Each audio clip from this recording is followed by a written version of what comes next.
Eu saúdo os irmãos com a paz do Senhor Jesus. Estamos na presença do Rei dos Reis e Senhor dos Senhores. Deus merece todo louvor, toda adoração. Aliás, a palavra louvor significa elogio ao nosso Deus. E oração é conversa, é diálogo com Deus. Amém? Eu vos convido a abrir as vossas Bíblias, por gentileza, no Evangelho de Jesus Cristo, segundo escreveu João, capítulo 14, versículo 1 a seguir. Jesus é o caminho para o Pai. Amém? João capítulo 14 diz assim: Não se turbe o vosso coração. Credes em Deus, credes também em mim. Na casa de meu Pai há muitas moradas. Se não fosse assim, eu vos teria dito, pois vou preparar-vos lugar. E se eu for e vos preparar lugar, verei outra vez e vos levarei para mim mesmo, para que onde eu estiver, estejais vós também. Mesmo vós sabeis para onde eu vou e conhecereis o caminho. Disse-lhe Tomé: Senhor, nós não sabemos para onde vais e como podemos saber o caminho? Disse-lhe Jesus: Eu sou o caminho e a verdade e a vida. Ninguém vem ao Pai senão por mim. Se vós me conheceis a mim, também conhecereis a meu Pai. E já desde agora o conheceis e o tendes visto. Meus irmãos,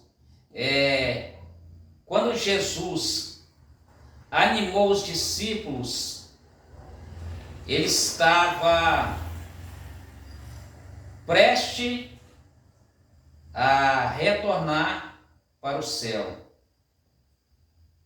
Porque após a morte de Jesus, os discípulos ficaram temerosos. Isso demonstra a natureza humana. E quando Jesus estava prestes a retornar para o céu, os discípulos ficaram temerosos também. Eles ficaram preocupados com as perseguições, pois afinal de contas, não somos masoquistas. Ninguém gosta de sofrer, mas muitas vezes entendemos que alguns sofrimentos é porque pregamos a palavra de Deus. É porque confrontamos Satanás e o inferno. Aí vem retaliação, vem as perseguições. Mas Jesus confortou os discípulos dizendo: Não se turbe o vosso coração.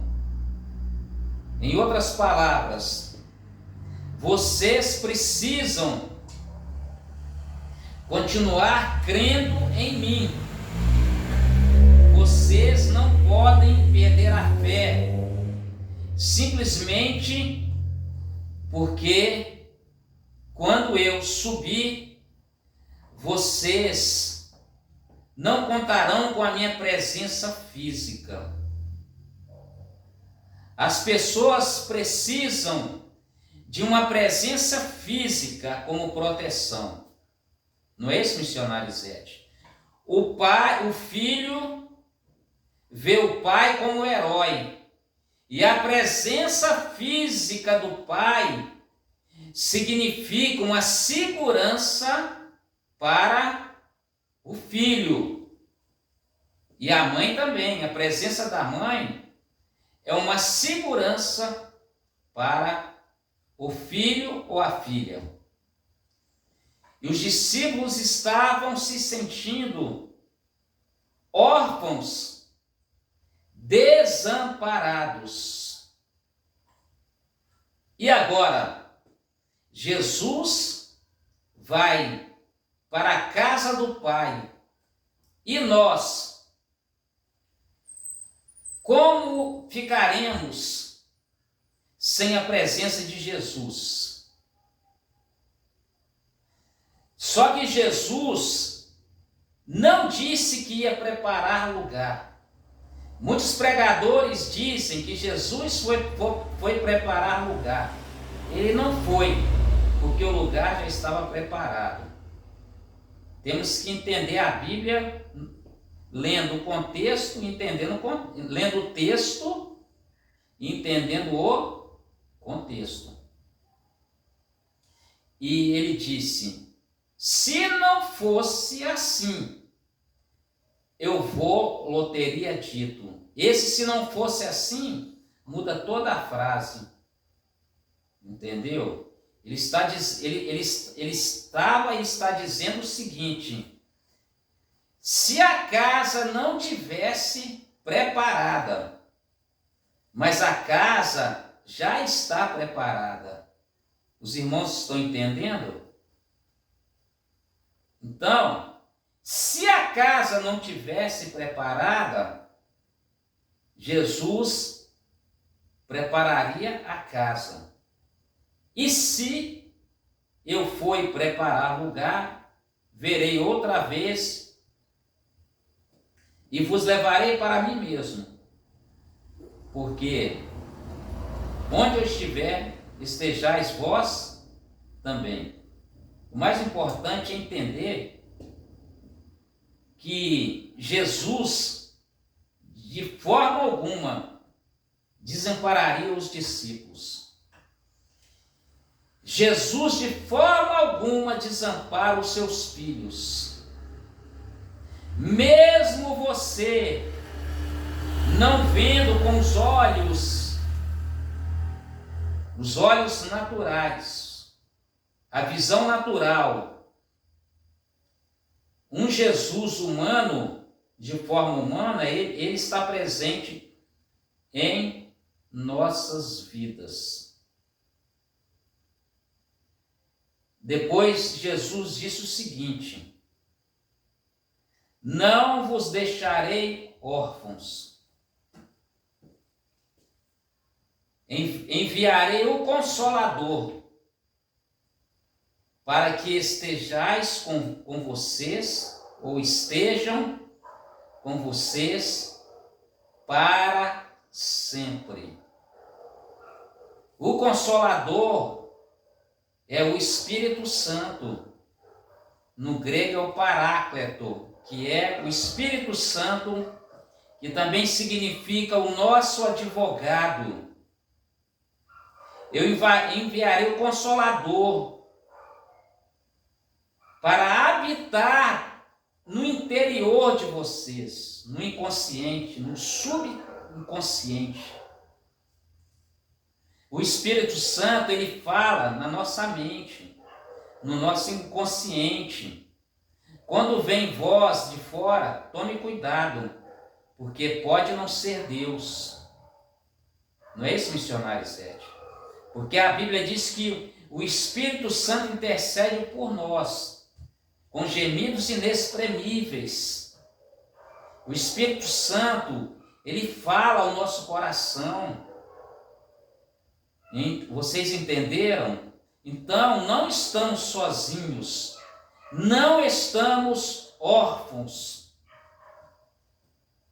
Aí Jesus continua: eu sou o caminho e a verdade e a vida.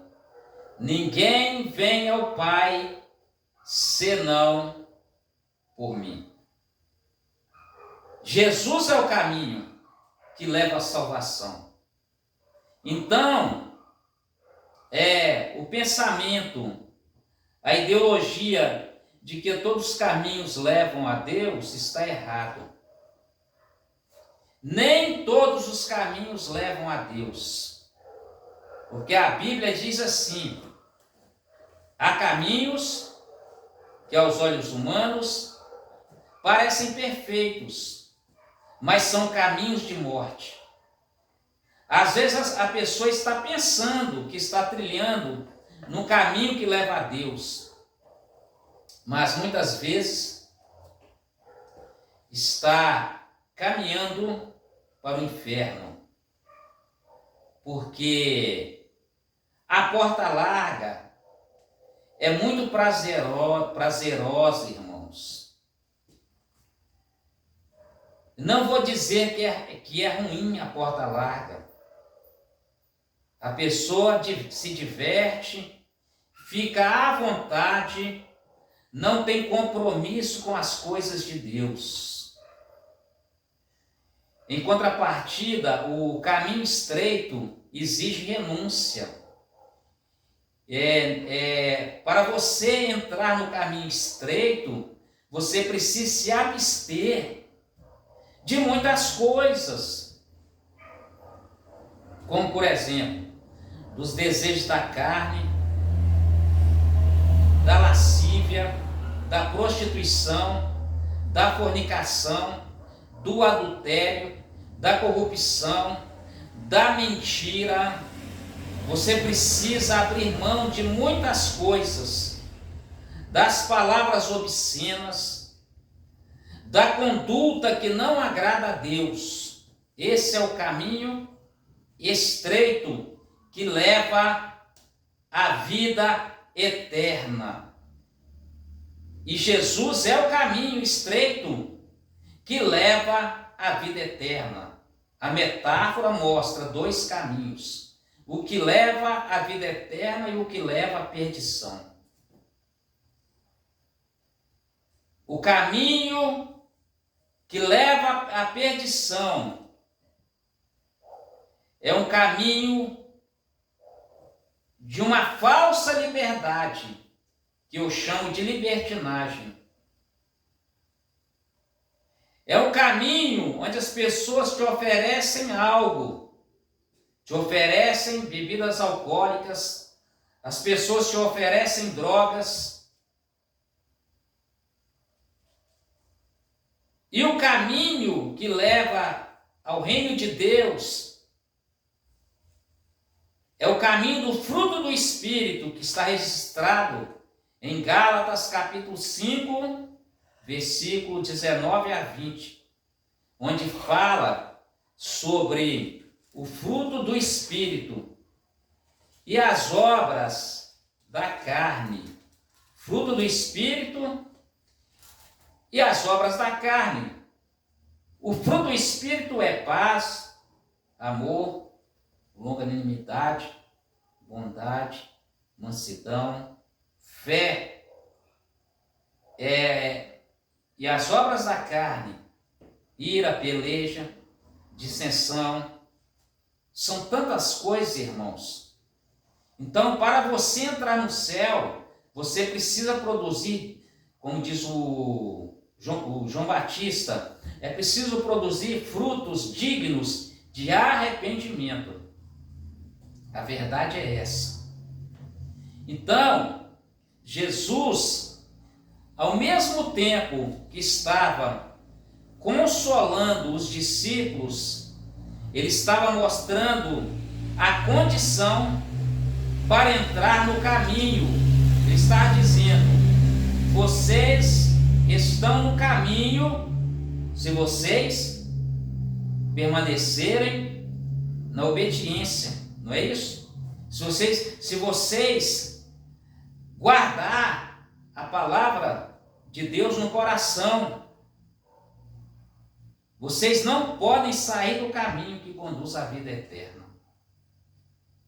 Não vale a pena sair do caminho que conduz à vida eterna. Por quê? Jesus breve voltará para buscar a igreja. E quem não lavar as vestimentas no sangue do Cordeiro, não entrará no reino de Deus. Pense nisso. Jesus consola os nossos corações e mostra que estamos no caminho certo, que é o caminho que conduz à vida eterna. Eu te convido a entrar no caminho que conduz à vida eterna, porque não adianta a pessoa fazer apenas projetos humanos e esquecer do maior projeto, que é o investimento no mundo espiritual, que é o primeiro plano. Não estou dizendo para você deixar de estudar, deixar de trabalhar, não. Faça tudo isso, mas não esqueça de investir no reino de Deus, porque a Bíblia diz que a traça e a ferrugem corrói os bens. Você pode sonhar normalmente, mas não esqueça de investir no mundo espiritual, porque a traça e a ferrugem corrói o ouro e a prata, que são os bens materiais. Isso é verdade. Se você deixar traça na sua casa, inclusive esses dias estávamos assistindo uma reportagem de uma senhorinha que deixou uma quantia boa, né, enrolada em plástico, muito tempo, um bom dinheiro, não é isso? Eu não me lembro a quantia. Quando ela foi pegar o dinheiro estava corroído, entendeu? Por quê? Ela não embalou bem o dinheiro, e talvez mesmo se ela embalasse, o tempo, né, se tiver traça, corrói mesmo. Então a Bíblia está correta, entendeu? A traça e a ferrugem corrói. Vocês estão entendendo, irmãos? Então pense nisso. Pense no que Jesus disse.